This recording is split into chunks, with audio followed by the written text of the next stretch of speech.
Manually building a user will give you a great understanding of user profiles and the data that is captured and utilized in Totara. While this video only demonstrates the creation of one user, it's worth mentioning that there are multiple core and custom solutions available for bulk user account creation. User profile data can be utilized in multiple locations throughout your site, such as report display data, report filter data, or the criteria used to create a dynamic audience. To build a user, click the administration gear icon in the top navigation bar and select Users. This will bring you to the Browse List of Users screen. It is important to note, in version 12, this screen became an embedded report, which means you can now edit the columns you see displayed here, as well as filters.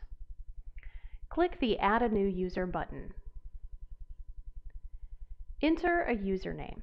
It can be anything you choose, but most companies go with a specific naming convention that may match already existing records elsewhere. Leave the authentication method set to manual accounts. Checking the HR import box allows the user record to be updated through the HR import process. The Suspend Account checkbox is not necessary for our example, but it is here and can be utilized to remove access to a user whom you may still need to maintain their records. If you check the Generate Password and Notify User box, an email is sent to the email listed within the profile. The email informs the user that a new account was created for them with a system-generated password and a link to your Totara site.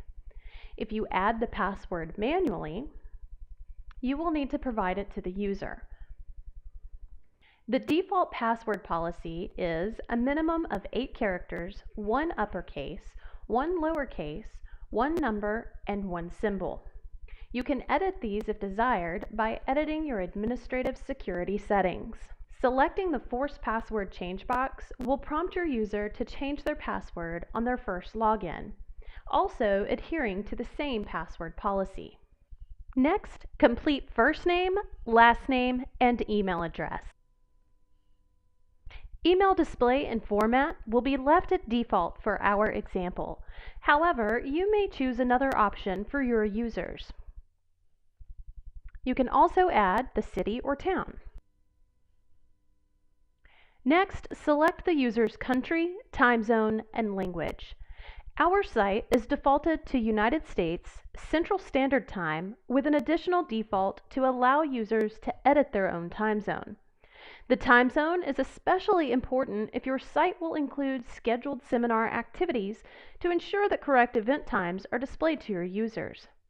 To change your site's default country, time zone, or language, go to the Site Administration gear in the top navigation bar and select Localization.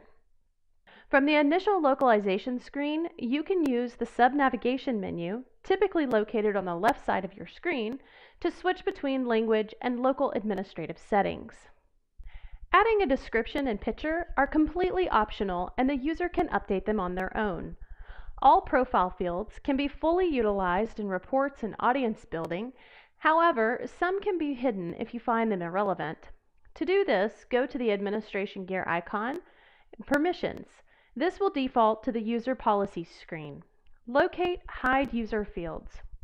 If you need additional profile information that isn't available by default, simply add additional profile fields via the Site Administration gear icon, Users, select User Profile Fields from the sub-navigation menu. This is a great way to define exactly the additional information you want to capture, as well as map it to any external systems you may be utilizing for user data. Additional names, interests, aspirational position, and optional fields are all fields that the user could complete on their own. Once you are finished filling out the basic information about the user, click Create User to finish the process.